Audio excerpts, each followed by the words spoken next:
Arrête-toi une seconde, juste là maintenant. Pense à la dernière nouvelle personne que tu as rencontrée lors d'une soirée au travail. Son visage te revient?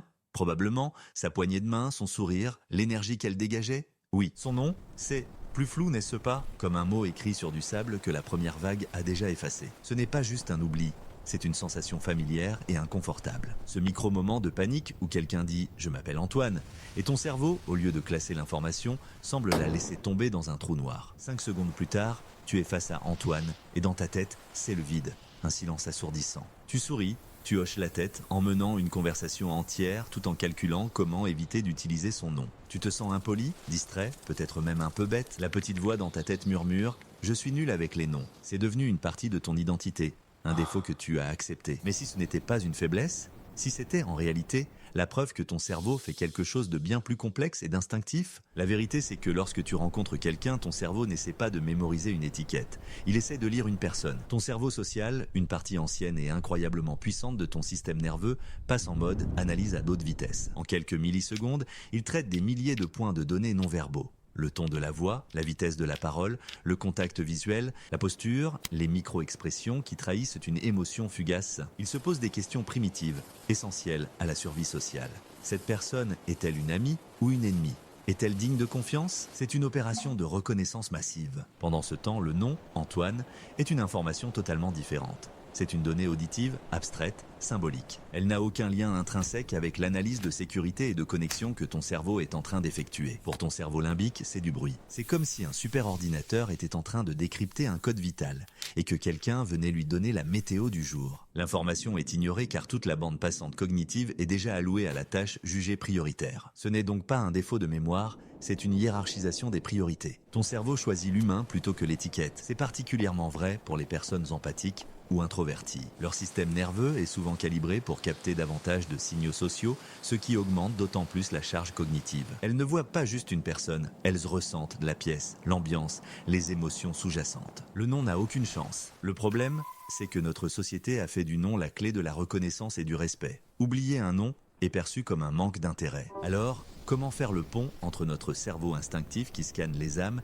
et les attentes sociales qui demandent de retenir des mots? Il ne s'agit pas de forcer ta mémoire, mais de donner à ton cerveau une bonne raison de considérer le nom comme une information digne d'intérêt. Voici quelques micro-actions. Ne les vois pas comme des trucs de mémorisation, mais comme des techniques pour mieux rencontrer. Premièrement, la répétition intégrée. Répète le nom immédiatement. Quand il dit « je m'appelle Antoine », réponds simplement « Antoine, enchanté de te rencontrer ». Cet acte simple fait 3 choses cruciales. Il confirme, il te fait passer en mode actif et il offre une deuxième chance à tes oreilles. C'est un pont sensoriel entre l'oreille, le cerveau et la bouche. Deuxièmement, créer une encre. Pose une question simple sur le nom. Antoine, c'est d'origine française, n'est-ce pas? Ou comment ça s'écrit? L'objectif n'est pas de faire une enquête, mais de forcer ton esprit à passer quelques secondes de plus sur cette information. En faisant cela, tu crées une association. Ton cerveau ne stocke plus un son, mais une micro-histoire. Troisièmement, l'association visuelle silencieuse. Associe le nom à un détail physique ou vestimentaire unique. Antoine avec un A comme ses lunettes en forme d'amande. Ou Clara lumineuse comme ses cheveux clairs. C'est un jeu mental, un pense-bête privé. Ne le dis jamais à voix haute. Tu crées un fichier dans ton cerveau. Le dossier Clara contient maintenant l'image de la lumière. Quatrièmement, le moment de silence intentionnel. La plupart du temps, on n'oublie pas le nom, on ne l'a jamais vraiment entendu. Pourquoi? Parce que pendant que l'autre parle, on est déjà en train de préparer notre réponse. On est pris dans l'effet du projecteur, persuadé que tout le monde nous juge. L'astuce, juste avant que le nom ne soit dit, prends consciemment une microseconde de silence mental. Respire.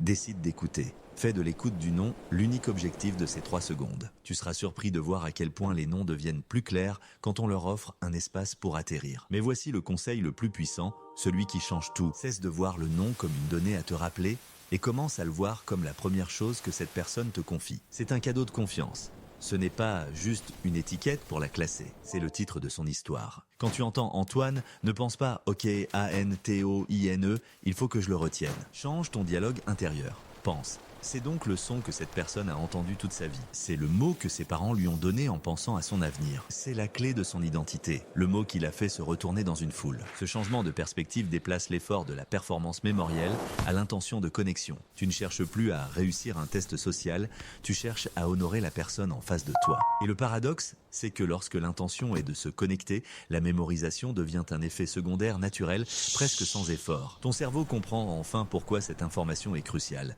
Elle est directement liée à la carte humaine qu'il était déjà en train de dessiner. L'étiquette et la personne fusionnent enfin. Alors, la prochaine fois que tu te surprends à chercher un nom qui s'est évaporé, ne te juge pas. Ne te dis pas « je suis nul ».